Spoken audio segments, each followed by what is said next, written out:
Hello and welcome to World of Art right here on OGTV. My name is Miriam Usman. Like you know, World of Art has taken a new turn on the program. This time around, we are leaving our studios at OGTV to an art studio where we interview these artists directly from where it all happens. I mean, their studio, their art studio.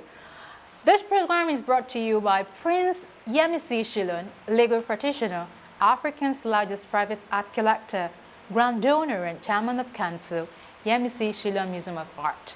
I'll be introducing our guest on the program after this break. Do not forget, you are also part of this program. You can also send us messages as the program unfolds via the number displayed on the screen.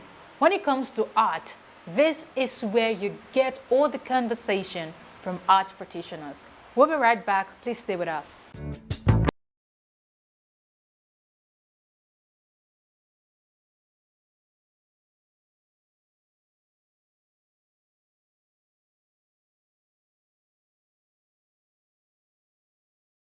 Thank you for staying tuned. You're still watching World of Art on OGTV.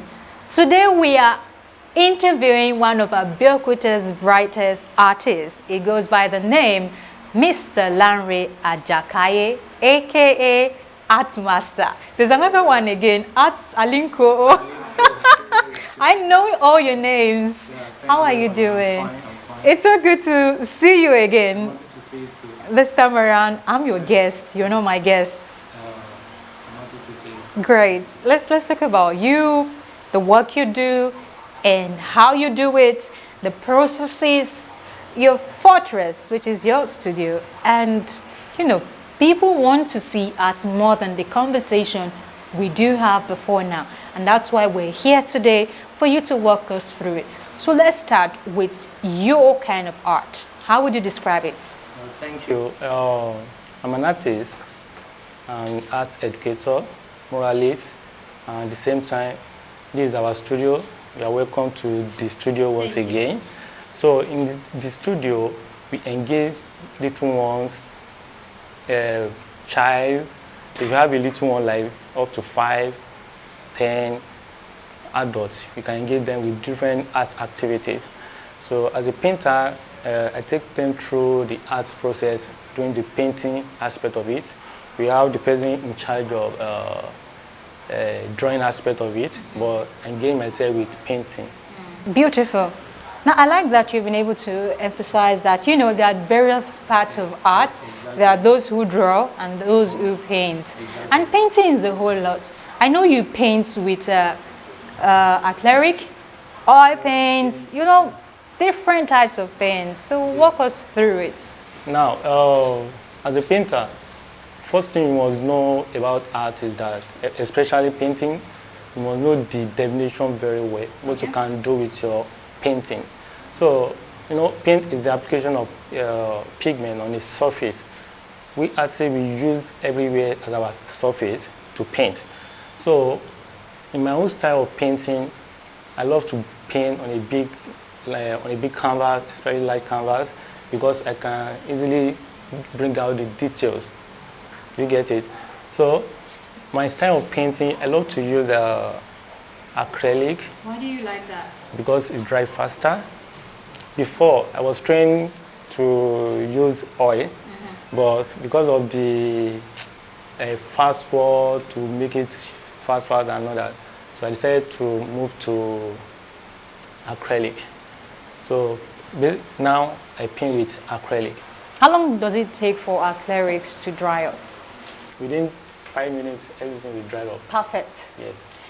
So we are clear when you talk about painting. It's not the same paint we use in our houses. Yeah, it's different. It's different. Very different. Yeah, it's different. It's different is that because acrylic, we have a lot of bright colors that you can use to enhance your drawing, your painting, so that everybody comes around will appreciate the work of art. Do you get it? So it's different from the one we use at home. So the one we use on canvas, we have it in different sizes and we have it in different grades. So I use the high quality to apply my paints. Okay, we see like a skeleton of a work you are, like a work in progress. And to be honest, I'm happy I'm seeing this like this. If you look closely, there's where you sketched, to bring this out before you follow it with painting. I used to think it's just painting direct that brings all the figures and all that. So walk us through the process. Yeah, the process, I will make sure I plan my sketch. So the first thing to do to get all the necessary materials ready, I will sketch it out, and at the same time, I will study my colors. You sketch your work first before studying my color. So I will use bright color to enhance my painting, because like this one now, you have in different layers. So this is the first layers. I'm still going to add like 3 layers to it to make it perfect. Okay. So I make sure I keep on increase the details until I get it right. Do you get it? So I sketch it first. The second thing, I coat my canvas with bright color that I want to use to dominate the painting. Do you get it? So this one now, this is the first layer of my painting. This is first layer. So I've not touched this part at all. So you can see the sketch. So the sketch, we have it in different grades. So I scaled this one out, but I can, at the same time, I can use draws without using paint. So I just want to get the accurate figure. That's why I use this grade method to scale this one out. Before you finally arrived at this, was there a time you made like an error, a mistake, and how do you walk through it? I mean, I'm not an artist, but I know even just to draw like a circle, I could erase like a couple of times just to get circle, But you're the professional. Does it mean that you don't make slight mistakes in between? We do. We normally make slight mistake.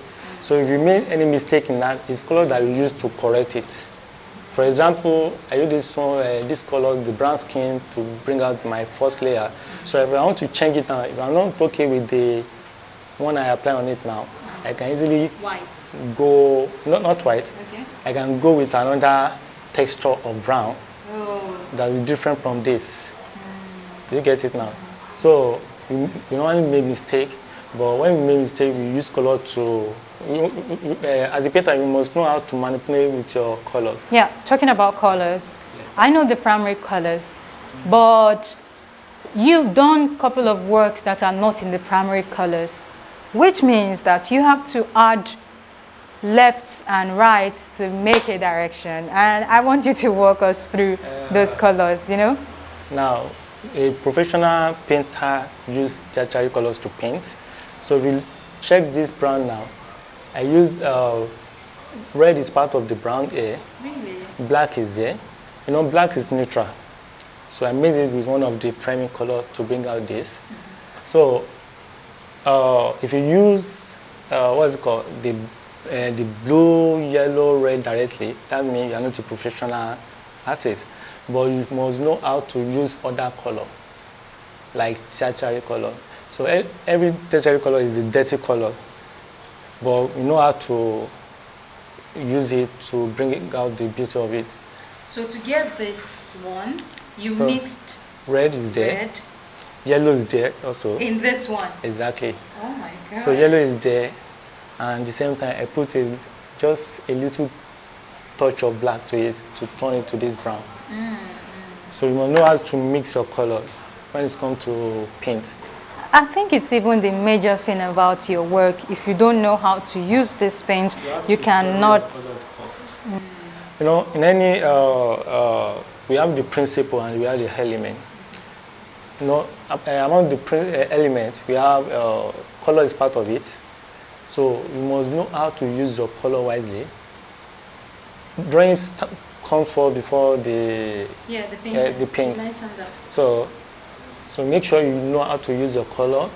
At the same time, the value, the texture, to bring out the depth and the darker part of the drawing. You can easily create your depth also, and you can use mixed media to create the texture, so that you have a feelings of the skin tone. Do you get it now?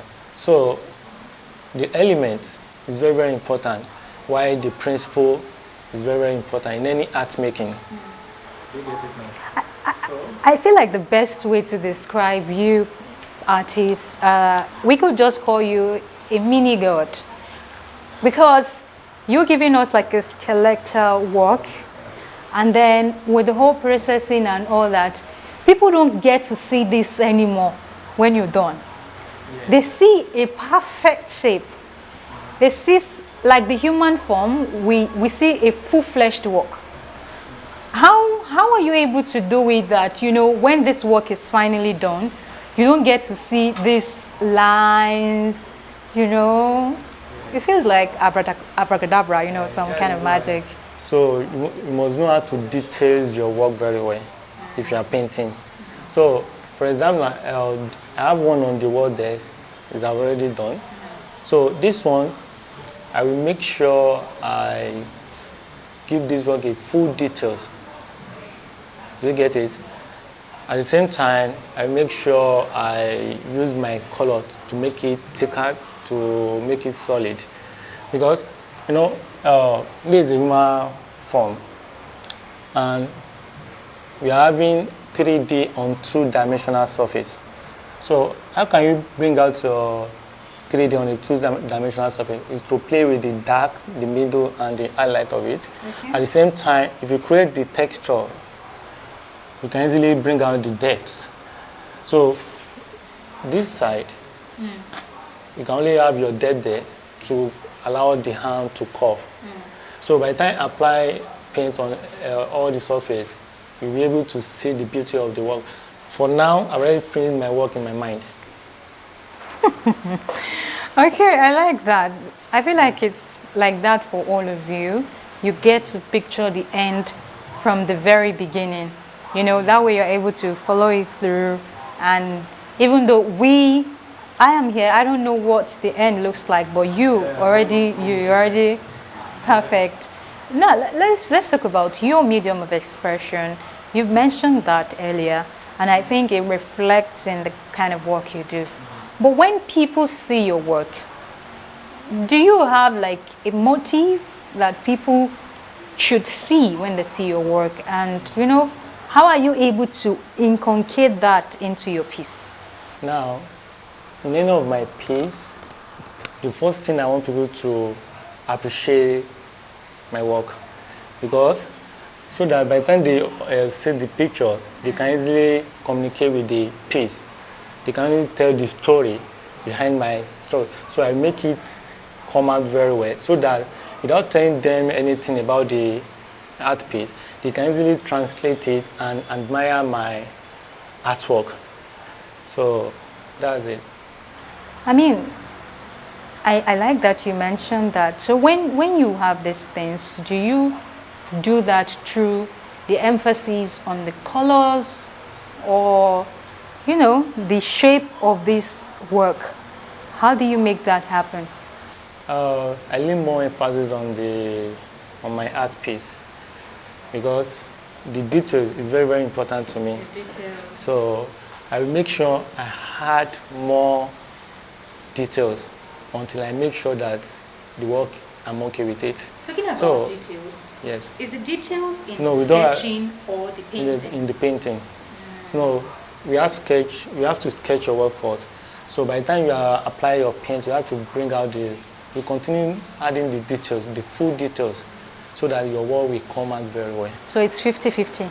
Sketch must be good, painting must be good as well. You have to perfect your drawing before you start applying paint. Okay. What do you do when you get stuck in your work? Because I mean, I see you guys as perfect beings. I'm a huge fan, but I know at some point, you get stuck. I've listened to people say they just leave the work, and but I don't know. How do you do yours? So if I'm tired working on my piece, I will take a break. I can go to nature and study the nature. At the same time, I used to explore different galleries to check what is going on there.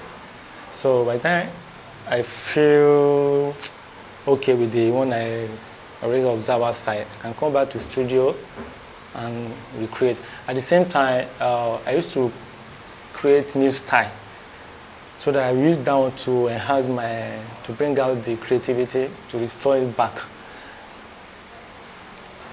When I sit down to listen to people like you talk, I appreciate the level of intellectual work you do. You know, people just go outside, see a tree, maybe a mango tree, and they just see a mango tree and that's all. But for you, it's beyond the mango tree. It's in the type of color the green leaves have, you know, the shape it has, and you're able to bring all of these things you see into canvas. That's a whole lot of intellectual work. Yes. But there are times where, and I feel like your intellectuals are powerful tools like your pencil. So are there times where, you know, this particular tool is affected?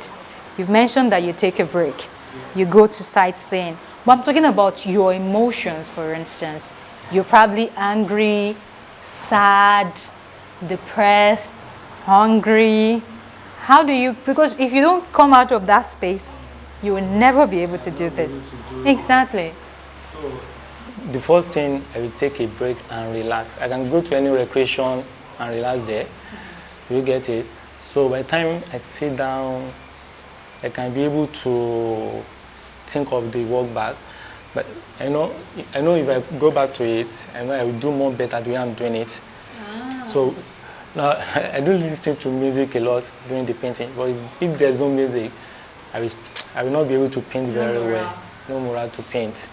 So I always take break. Break is the first thing that I will do if I'm not okay with the one I'm doing. Is it true that an art piece is never complete? Someone said it one time, and that was when I saw a very perfect, I think the work was perfect. And the man said, oh, that work is not done. And I'm like, no, it looks perfect. It looks like you finished. And he casually said, you know what, as artists, I believe that a work is never finished, no matter how perfect it looks. How true is that? Yeah, all the art piece is the matter of the mind first. So if you like, you can sketch it and complete it like that. So there's no mistake in that. Sometimes you don't have to follow the rules before you can achieve your goals in painting. Do you get it? So for example, if it's any work outside that is not perfect, that's the artist's style. So people sketch and pay a little part of the work and leave it like that, and they will tell you that the work is already done. And you will say that, oh, this one is not done. I saw somewhere some painting somewhere there, and it's already done. So it's the matter of the mind to all the artists. So if I can say that, okay, this one now, I'm done with it. So if I can interpret it very well to you, you'll be able to appreciate it. Yeah. I do agree with you. I mean, we're gradually coming to the end of the program today, and earlier when I introduced you, I said you are also known as Art Master, and you did mention that you're an art educator. So for people watching, probably students of art, what are those words of encouragement you tell young artists, you know, who are in the path of becoming great painters? Yeah. So what I would advise them is to, they should keep on painting. They should not be afraid of creating new things. That's the best advice I would give them. They should keep on trying to paint new things, to be creative. So they have the mind that this thing they can do it. There's nothing difficult in any art making. So I will advise them to keep on practicing and keep on painting. That's the advice I will give them. All right. Well, this is how far we can go on the program today. Word of Art, remember, is where we bring you art practitioners. And for this quarter, we're visiting these artists in their various studios to bring you in practical form what it means to be an artist. Today we've been able to interview Mr. LANRE AJAKAYE, who is also an art educator. The program is World of Art. My name is Miriam Usman. It is brought to you by Prince Engineer Yemisi Shillon, legal practitioner, Africa's largest private art collector, Grand Donor and Chairman of Council, Yemisi Shillon Museum of Art, in collaboration with Society of Nigerian Artists, Ogun State Chapter. I'll see you next week, God's will.